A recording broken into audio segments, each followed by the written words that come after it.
हे तुमचं वास्तवाचं आकलन अधिक उकल.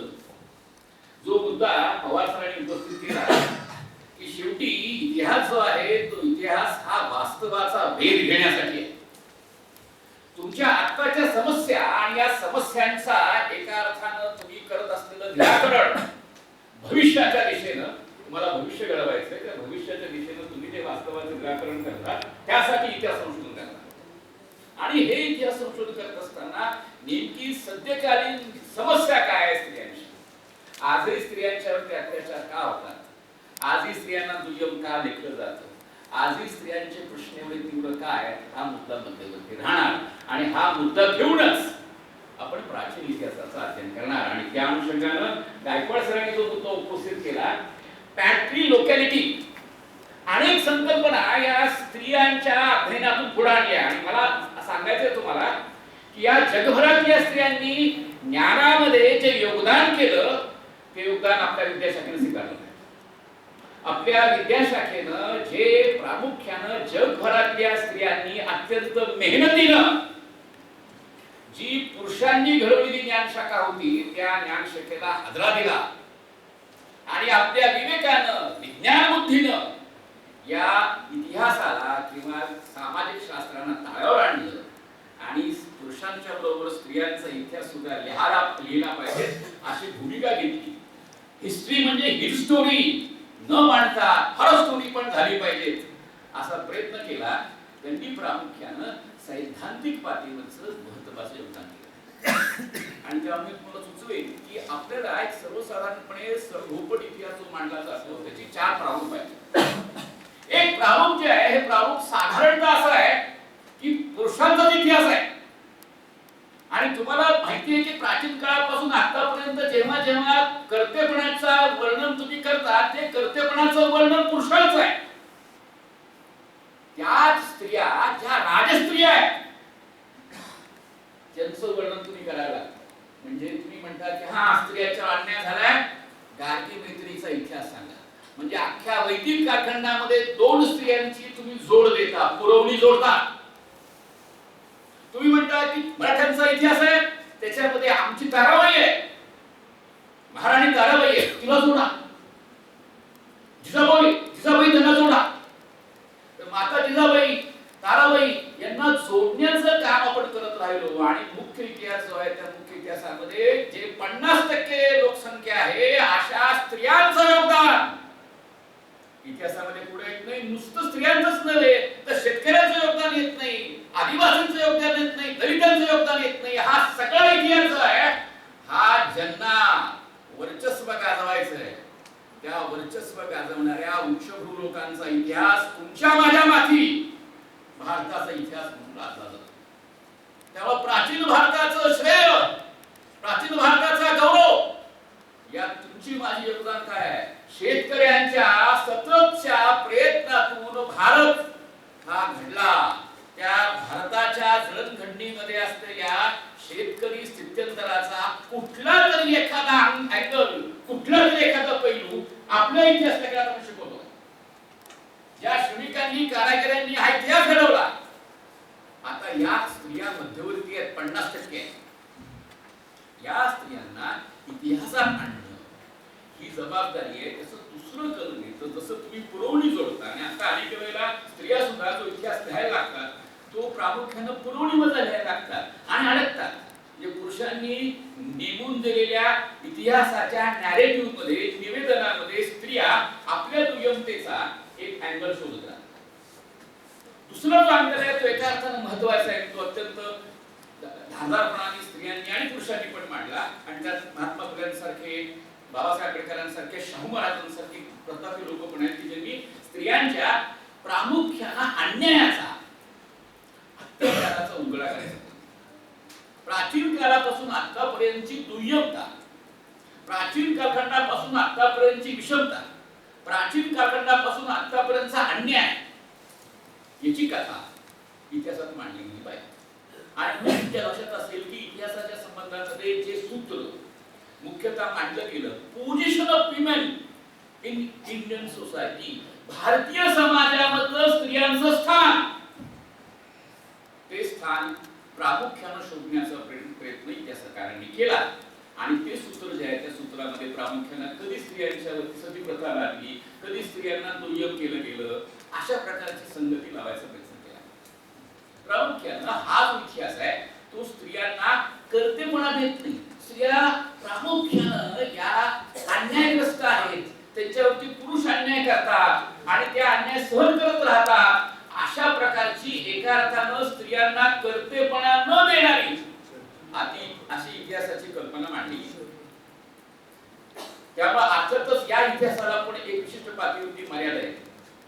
त्याचा प्रतिकार तुम्हाला सगळ्यांना माहिती असेल, कुमार चक्रवर्ती यांनी जो इतिहास लिहिला गेला, आपले जे आर्किटेक्ट आहेत त्यांनी पोझिशन ऑफ हिंदू विमेन हा जो संपूर्ण ग्रंथ लिहिला, त्या ग्रंथाला आव्हान दिलं आणि आक्षेप दिले आणि त्यांनी सांगितलं की तुम्ही ज्या स्त्रियांची मांडणी करता आहात प्राचीन कालखंडात गार्गी मैत्री सारख्या, त्याच वेळेला स्त्रिया दासी आहेत. व्हॉट अबाउट वैदिक दासी? म्हणजे ज्या वैदिक कालखंडामधल्या गार्गी मैत्रींचा तुम्ही गौरव करता आहात की त्या शिक्षण घेत होत्या, त्या 2 ब्राह्मण स्त्रिया होत्या, ज्या बहुजन स्त्रिया होत्या, त्या बहुजन स्त्रियांच्या, गरीब स्त्रियांच्या इतिहासाच्या संबंधामध्ये तुम्ही बोलत नाही. व्हॉट अबाउट वैदिक दासी? एक मुद्दा पुढे येतो असा की स्त्रियांचा इतिहास हा स्त्रियांच्या प्रतिकाराचा पण इतिहास आणि त्यामुळे एक वेगळ्या प्रकारचा इतिहासाचं अंग पुढे आलं की आम्ही आता प्रतिकाराचा इतिहास लिहू आणि प्रतिकाराचा इतिहास लिहायला सुरुवात. चौथा इतिहास जो आहे तो अधिक शास्त्रीय, अधिक सघन करण्याचा प्रयत्न झाला. तो म्हणजे तुम्हाला इतिहास असा स्त्री पुरुषांच्या द्वंद्वात बांधता येणार नाही. स्त्री आणि पुरुष आपल्या समाज घटनेनं बांधलेले आहेत आणि आपल्या समाज घटनेच्या चौकटीत आपला संपूर्ण भूमिका करत असतात आणि त्यामुळे तुम्हाला इतिहासाचं अध्ययन अधिक शास्त्रीय पद्धतीने करावं लागेल आणि त्यासाठी अधिक शास्त्रीय सिद्धांताचा अवलंब करावा लागेल. आणि म्हणून पितृसत्ता, लिंगभाव अशा कल्पना इतिहासाच्या चौकटीत आणल्या गेल्या आणि भारताचा स्त्रियांनी पुरुषांनी केलेल्या कृतीत सुद्धा लिंगभाव, स्त्री पुरुष भेदाचा विचार कसा काम करतो याच्याबद्दलची अधिक बारकाईने उकल करण्याचे प्रयत्न झाले. म्हणजे सर्वसाधारणपणे आपल्या एकंदरीत भारताच्या इतिहास लेखनात आणि जगाच्या इतिहास लेखनामध्ये ज्या मुवमेंट झाल्या, जी गती आहे त्या गती 4 प्रकारे आपल्याला नोंदवता येते. ही जी गती आहे या गतीतला हा सगळा जो सारांश आहे, हा सारांश घेऊन आपण सर्वसाधारणपणे हे पाहिलं पाहिजे की आपला पेज काय आणि समजून घ्यायचा प्रयत्न करा की समाज ज्या वेगवेगळ्या बंधनांमध्ये स्वतःला बांधून घेतो त्या अत्यंत जगडव्याळ बंधन जे आहे ते बंधन आहे समाज व्यवस्थेचं. आपण सर्वजण समाज व्यवस्थेवर अवलंबून असल्या कारणामुळे समाज व्यवस्थेच्या अधीन राहून आपलं वर्तन करत असतो आणि त्यामुळे माणसाचा इतिहास जो आहे तो समाजामध्ये राहणाऱ्या माणसाचा इतिहास आहे, समाज बंधनं पाळणाऱ्या माणसाचा इतिहास. अर्थातच त्यामुळे समाज बंधनाची उकल करणं, समाज कोणत्या आर्थिक, सामाजिक, राजकीय, सांस्कृतिक घटकांनी उभा राहतो याची संगती लावणं गरजेचं आहे. आणि त्याच्यामध्ये सगळ्यात महत्त्वाची गोष्ट आहे की स्त्रियांना जी संस्था बांधते ती संस्था काय. जगातल्या स्त्रियांनी आणि भल्या स्त्रिया समजून घ्यायचा प्रयत्न करा. म्हणजे तुम्ही अगदी सिमॉन डी बोआ घेतली किंवा त्यानंतर बेटी फॅडन घेतली किंवा मारिया मिया घेतली किंवा अगदी महाराष्ट्रभरातले ताराबाई शिंदे घेतले. तुमच्यापैकी बहुतेकांना ताराबाई शिंदे माहिती असाव्या. भारतामधला पहिला स्त्रीवादी तत्वज्ञानाचा हुंकार हा तुम्हाला ताराबाई शिंदेच्या लेखनात सापडतो. त्यांनी व्याख्या केली की स्त्रियांच्या गुलामीची, दुय्यमतेची कारण काय. विजयलक्ष्मी नावाच्या एका विधवा स्त्री आपल्याच पोटच्या लेकराला ठार मारते आणि तिला फाशी शिक्षा सुनावली जाते. तेव्हा ताराबाई प्रश्न करतात की या हत्येला कोण जबाबदार आहे. ती विधवा जबाबदार आहे की व्यवस्था जबाबदार आहे. आणि ही व्यवस्था तुम्हाला भाग पाडते, स्त्रियांना सुद्धा गुन्हे करायला भाग पडते, पुरुषांना सुद्धा गुन्हे करायला भाग पडते आणि स्त्री पुरुष एका विशिष्ट प्रकारच्या विचारानं प्रभावित होऊन वर्तन करतात. प्रत्येक जण आपल्या भूमिकेचा निर्वाह करतो. तुम्ही पुरुष असता किंवा स्त्री असता म्हणजे करता काय. तुम्ही पुरुष असता किंवा स्त्री असता म्हणजे तुम्ही तुमच्या भूमिकाचा निर्वाह करता आणि या व्यवस्था तुम्हाला दिल्या कोणी? याचं उकल त्यांचं म्हणणं असं आहे की एक व्यवस्था आहे, विचारांची व्यवस्था आहे, समाजाची व्यवस्था आहे, आर्थिक व्यवस्था आहे की जिचा एक मेळ आहे आणि त्याचं व्याख्यान तर प्राचीन कालखंडापासून आज तागायत जे करण्यात आलेले आहे त्याचं नाव आहे पितृसत्ता. याच्या फार खोलात मी जाणार नाही. दोन गोष्टी आहेत, त्यात स्त्रियांचं दुय्यमता आहे आणि दुसऱ्या बाजूला वयाची किंवा पदाची ज्येष्ठता आहे. नीट समजून घ्या, गुंतागुंतीच्या पद्धतीने पितृसत्ता काम करते. सन्मान जो आहे तो स्त्रियांना नाहीच असं नाहीये. जर स्त्री ज्येष्ठ असेल तर सन्मान आहे. तुम्ही बारकाईने पाहिलं तर कुटुंबामध्ये ज्येष्ठता आहे, त्याच्या ज्येष्ठतेच्या अंशाने तुम्ही मान देता. यामध्ये ज्येष्ठता जी आहे ती ज्येष्ठता दोन तत्वांवर ठरते. एक पुरुषाला जन्मजात ज्येष्ठता आहे आणि अधिकार आहे आणि स्त्रियांना अधिकार नाहीत. आणि दुसऱ्या बाजूला तुमच्या लक्षात असं येतं ती म्हणजे ज्येष्ठतेचा क्रम सत्ता संबंधांमध्ये सुद्धा आहे. त्यामध्ये स्त्रियांना सुद्धा विशिष्ट पातळीवरती सत्ता मिळते, पण ती पितृसत्ताक असते, म्हणजे पित्याच्या बाजूने येणारी सत्ता असते. त्यामुळे ताराबाईंना सुद्धा गादी मिळते आणि ताराबाई सुद्धा राज्य करतात, परंतु ती गादी जी आलेली असते ती गादी पितृलिंगीय असते, पित्याच्या परंपरेत आलेली गादी असते आणि त्या चौकटीत त्यांना सत्ताधारी होण्याची संधी मिळते. ज्या स्वतः सुद्धा सत्ता घालवतात, पण ती पितृलिंगीय असते, पित्याकडून आलेली सत्ता असते आणि त्या स्त्रियांना सुद्धा सत्ता मिळत असते. तेव्हा ही सगळी जी व्यवस्था आहे ही व्यवस्था आपल्याला समजली पाहिजे. उमा चक्रवर्तींनी भारताच्या पितृसत्तेबद्दलची व्याख्या करायचा प्रयत्न केला आणि त्यांचं म्हणणं असं आहे की प्रामुख्याने त्यांच्या म्हणण्यात काही सुधारणा केलेली आहे, पण त्याच्यात प्रामुख्याने तीन तत्व जी आहेत त्या तीन तत्वांनी भारतामधल्या स्त्री पुरुष संबंधांची बांधणी होती. एक जे आहे भारतासंबंधा सगळ्यात समजून घ्यायची गोष्ट अशी की जेव्हा गणसमाज म्हणजे ट्राईब, या ट्राईबच्या कालखंडातच स्त्रियांची अधीनता घडवण्यात आली. पितृसत्ता नावाची जी व्यवस्था आहे ती व्यवस्था भारतामध्ये गणसमाज, ज्याला आपण आज प्राचीन समुदाय समजतो, असे वारली, कातकरी, भिल्ल अशा आदिवासी जे आहेत, संथाल आहेत, कोल आहेत, या आदिवासींच्या समाजाच्या स्थित्यंतराच्या कालखंडातच पितृसत्ता नावाची संस्था आली. आणि ही जी संस्था आहे या संस्थेमध्ये प्रामुख्याने काय केलं जातं, स्त्रीचं दोन गोष्टी, एक म्हणजे प्रोडक्शन, रिप्रोडक्शन, उत्पादन आणि दुसऱ्या बाजूला पुनरुत्पादन. भारतीय समाज आणि जगाचा समाज याची पुनर्घटना करणं, त्याचा पुनरुत्पादन करणं हे काम स्त्रिया करतात आणि हे काम सगळ्या क्षेत्रात करतात. जैविक पुनरुत्पादन करतात आणि संस्कृतीचं, सामाजिक मूल्यांचं, विचारांचं उत्पादन सुद्धा स्त्रियाच करतात. म्हणजे मुलाला संस्कार करून घडवणं आणि नवी पिढी मराठी बोलणारी संस्कृती पुन्हा जन्माला घालणं हे काम स्त्रिया करतात.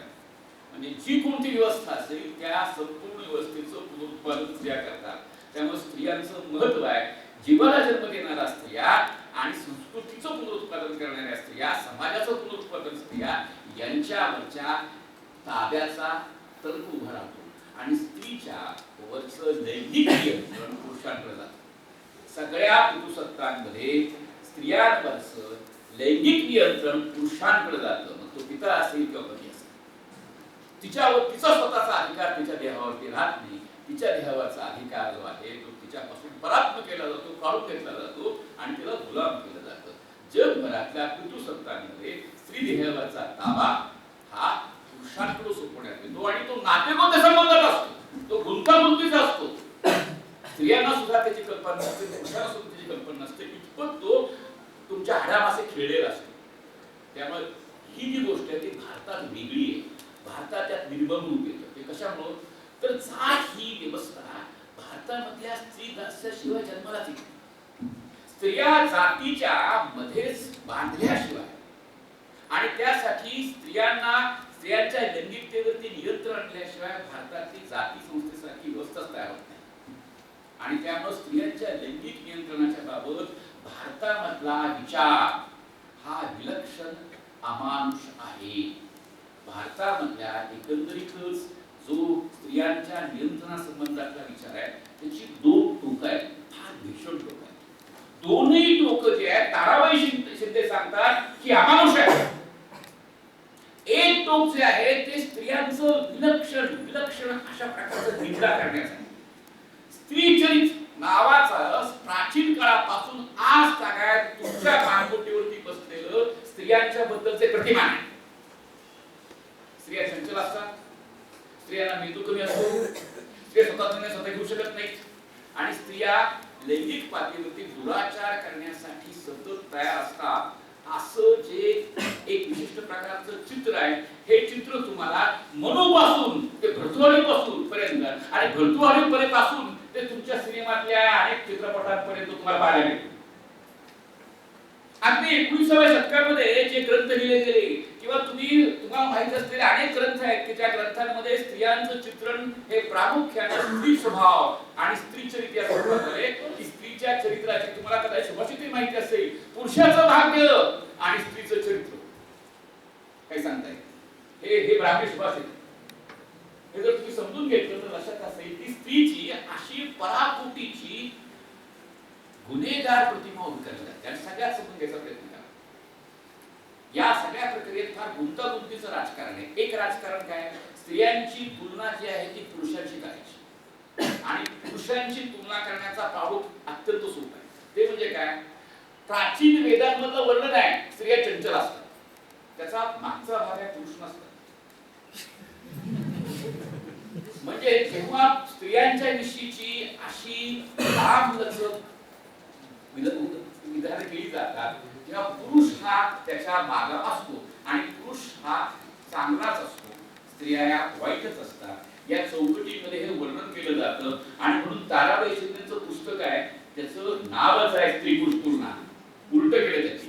तुम्ही करता ना आमचा भेदभाव, आम्हीच दाखवतो की तुम्ही किती चांगले आणि आम्ही किती चांगले. तेव्हा तुम्ही समजून घ्यायचा प्रयत्न करा की लॉजिक जे आहे त्या लॉजिक मध्ये त्या तर्कामध्ये स्त्रियांना गुलाम केलं जातं. त्या गुलाम करण्याच्या मध्ये ही एक रचना आहे. दुसरी रचना काय, स्त्रीचं वर्णन सतत पशुत्वाशी करायचं आणि बारकाईनं पाहिलं तर तुम्हाला दिसेल की स्त्रियांना कोणकोणत्या प्रकारच्या उपमा दिल्या जातात. अगदी धक्का बसेल तुम्हाला, भटक्या उन्मुक्तांच्या ज्या जाती पंचायती असतात त्या जाती पंचायतीच्या मध्ये स्त्रियांना म्हटलं जातं कुठं आहे, गोठ्यावरती आहे की दावणीला आहे. गोठ्या त्याचा अर्थ पित्याच्या घरी आणि दावणीला म्हणजे सासर. दावण म्हणजे काय, तर तिला दावण म्हणजे पुरुष, तिला पशु मानलं जातं. आणि समजून घ्यायचा प्रयत्न करा, पशुत्वाबरोबर तुलना करण्याचं लॉजिक असतं नियंत्रण पाहिजे. स्त्री नियंत्रणाबाहेर असता कामा नये, स्त्रीच्या वरती नियंत्रण लादलंच पाहिजे. हा तर्क पुरुषांच्या डोक्यात भिनतो, स्त्रियांच्या डोक्यात भिनतो. स्त्री आहे ना दाव्याला बांधली पाहिजे, बांधून टाका, लवकर लग्न करा, सगळं नीट. तेव्हा हा जो तर्क आहे हा तर्क सगळ्या स्त्री पुरुषांवर राज्य करतो. तिसरा जो गोष्ट आहे ती गोष्ट मला माहिती असली पाहिजे, ती आहे की स्त्रीचं जे विवरण आहे हे विवरण शूद्राच्या तुलनेत केलं जातं. शूद्राची तुलना काय, शूद्र हे अधिकारविहीन दास लोक आहेत. शूद्रही दास आहेत आणि स्त्रियाही दास आहेत. शूद्रांना सेवा करावी लागते, स्त्रियांनी सेवा करावी लागते. शूद्रांनी अधिकार नसतात, स्त्रियांनी अधिकार नसतात. अधिकार विहीन गट कोणता, अधिकार विहीन गट कोणता, शूद्र. त्याच्यापैकी बहुतांश शूद्र आहे, समजून घ्या. ही जी परिभाषा आहे ती परिभाषा तुम्हालाही लागू आहे, कारण शूद्रांच्या कुळातच तुम्ही जन्म घेतलाय. तर स्त्री आणि शूद्र दोघांनाही धर्मशास्त्रांनी कायम अधिकार विहीन मानलंय. आता ह्यामध्ये स्त्रियांचा आणखीन एक गोष्ट अशी आहे की शूद्रांची पत्नी ही खालची दास, म्हणजे विशेषतः दलित खालच्या तळाला आहे, अस्पृश्य आहे, पण त्यांच्या स्त्रिया त्याही खालच्या तळाला आहे, म्हणजे त्या शूद्राची पण दासी त्याची पाहिजे. त्यामुळे ह्या सगळ्या उतरंडीमध्ये तुम्हाला एक मुद्दा कळला असेल की हे सगळं विचारसरणीचं प्रारूप आहे, ते प्रारूप येतं आणि हे विचारसरणीचं प्रारूप तुमच्या माझ्या मनावर विचार करा. दुसरी कल्पना जी आहे ती सुद्धा अतिशय अमानुष आहे आणि ती आहे पातिव्रत्याची.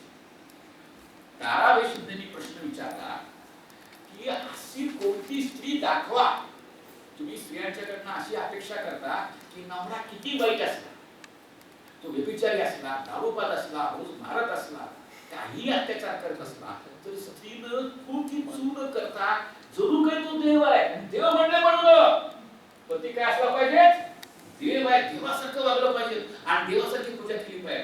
ताराबाई शिंदेनी एक साधा प्रश्न विचारला, अशी एक बाई दाखवा, आणि एक बाई दाखवा की जिने नवऱ्याला कधी शिवी दिली. असं पातिव्रत्य जे ग्रंथात सांगितलंय ते तुमच्या माझ्या कधी पचनी पडेल का? ही कल्पना, पातिव्रत्याची कल्पना, स्त्रिया एकनिष्ठ असतात. स्त्रिया पतीचं सगळं करतात, पण याचा अर्थ त्या गुलाम असतात का हो? त्यांनी गुलाम राहावं का हो? तर त्याबद्दल ताराबाई शिंदे म्हणतात की दाखवा. हे नैसर्गिक नाहीये, हे मानवीच नाहीये. पातिव्रत्याची कल्पना ही धादांत खोटी आहे, हा खोटारडेपणा आहे. त्या दुसरा जो भाग आहे, जो भाग येतो तो म्हणजे ह्या दोन टोकामध्ये. लक्षात घ्या, अनेक वेळेला समजून घेतलं पाहिजे इतिहासाच्या कल्पना तुमच्या माझ्या जगण्याचे वास्तविक बदल निर्माण करतात. कोणीतरी तुम्हाला सांगतोय की जुन्या काळामध्ये गणपती जो होता तो गणपती म्हणजे सर्जरी केली होती, प्लास्टिक सर्जरी. असल्या कोणत्याही प्रकारच्या वास्तव नसलेल्या कल्पना तुमचं वास्तव घडवतात. आज तर इतिहासाच्या बद्दलचा खरा पेच आहे. शास्त्रीय इतिहासाच्या ऐवजी तुम्ही जर अशा चुकीच्या इतिहासाच्या कल्पना घेऊन जर वास्तव रचायला लागलात तर तुमच्या समाजामधला अन्याय, तुमच्या समाजाचं दुःख पराकोटीतच असणार. हे समजून घ्या. तुम्ही जर स्त्री चरित्र, स्त्री स्वभाव आणि स्त्री धर्म म्हणजे पतिव्रता धर्म या कल्पनेत जर असा स्त्रिया किंवा पुरुष, मानवी संबंध हे विकोपाचेच असतील, मानवी संबंध निरोगी असणारच नाही, हे समजून घ्या. आणि या चौकटीत स्त्रियांना बंधनात टाकण्याचं तर्क आहे. तिसरं एक अत्यंत महत्त्वपूर्ण गोष्ट समजून घ्यायचा प्रयत्न करा की ज्याच्यामुळे जाती आणि जातीमुळे स्त्रिया यांचा इतका गुंतागुंतीचा संबंध भारतात निर्माण केला. सगळ्यात महत्त्वाची गोष्ट या ब्राह्मी धर्मग्रंथांनी रचलं असं की सगळ्या जाती ज्या तुम्ही साळी, माळी, कोळी, कुष्टी, मारुशी, रामुशी अशा वेगवेगळ्या जातीच्या असतात. या धर्मशास्त्राने सांगितलं की या सगळ्या जाती संकलन आहेत. शुद्ध चरित्र, लक्षात घ्या, शुद्धीची दोन तत्व, एक म्हणजे कर्मकांड. वैदिक कर्मकांड नावाचं जे थोतांड आहे त्यातनं शुद्धी प्राप्त होते. आणि दुसरी शुद्धी जी आहे ती स्त्रीच्या वंशाची, तिच्या योनीचं पाप. या दोन गोष्टींच्या भोवती शुद्ध नावाची कल्पना ब्राह्मी धर्मग्रंथांनी बांधली. आणि त्यामुळे ब्राह्मण श्रेष्ठ काय होतो? त्यांच्यात वर्णसंकर झाला. आणि बाकीचे लोक का कनिष्ठ आहेत हो? त्यांच्यात वर्णसंकर झाला. हे खोट आहे. इतिहासात त्याला दाखला नाही. अशा प्रकारे वर्णसंकरातून जाती निर्माण होती अशी शक्यता नाही. कोणत्याही समाजशास्त्राच्या, कोणत्याही मानवशास्त्राच्या, कोणत्याही शास्त्रीय संशोधनामध्ये तुम्ही आणि मी या वेगवेगळ्या निम्न जाती जन्माला आलो, कुणबी असो, माळी असो, साळी असो, या कोणत्या जाती जन्माला आलो, आपण संकलच आहोत असं म्हणण्याचं कारण नाही. एक विशिष्ट प्रकारची परंपरा समाजात होती, पण त्याचा तर्काचा परिणाम काय झाला? परिणाम असा झाला, स्त्रियांच्या अब्रूभूती जातीची प्रतिष्ठा. कोणतीही जात श्रेष्ठ तर त्या जातीमध्ये त्या स्त्रियांची अब्रू जपणं, आणि अब्रू जपणं म्हणजे स्त्रियांवरती बंधन. मराठा कुलीन घराण्यामध्ये आमच्या घरातल्या स्त्रीला सूर्याचं दर्शन सुद्धा होत नाही, बाहेरच्या माणसाला नखाचं सुद्धा दर्शन होत नाही. ही प्रतिष्ठा, ही अब्रूची प्रतिष्ठा स्त्रियांना बंधनात टाकायला भाग पडायला. म्हणजे मुद्दा समजून घ्या, गोष्ट काय जाती उतरंडीचं, जाती श्रेष्ठ कोण आणि कनिष्ठ कोण, पण घडतंय असं की त्याच्यामुळे त्याची जोखीम जी आहे ती स्त्रियांना पत्करावी लागते. गरीब स्त्रिया किंवा निम्न जाती स्त्रिया घराबाहेर पडतात, कारण श्रम केल्याशिवाय चालत नाही. कुणब्यापासून ते खालच्या जातीपर्यंत सर्व स्त्रियांना सार्वजनिक जगण्यात यावं लागतं, कारण श्रमाशिवाय काही चालत नाही. विधवा विवाहाचा प्रतिबंध असणारे ब्राह्मण श्रेष्ठ आणि विधवा विवाहाचा प्रतिबंध नसणाऱ्या जातीच्या कनिष्ठ. मग तुम्ही काय केलं? सोनारांनी अनुकरण सुरू केलं, मराठ्यांनी अनुकरण सुरू केलं, विधवावर प्रतिबंध सुरू केला. तुम्हाला धक्का बसेल, सतीची प्रथा 1829 मध्ये बंद करण्यात आली. आणि तुम्हाला माहितीच आहे तनिका सरकारने त्याच्यावरती सुंदर काम केलेलं आहे. जेव्हा ही प्रथा बंद करण्यात आली तेव्हा सतीचं प्रमाण वाढलं. तुम्हाला मी सांगतोय ती माहिती कोणत्याही प्रकारची खोटी माहिती नाही. तनिका सरकारचं पुस्तक बघा, त्या पुस्तकात त्यांनी सरकारच्या डिटेल्स दिल्या. ते का वाढलं?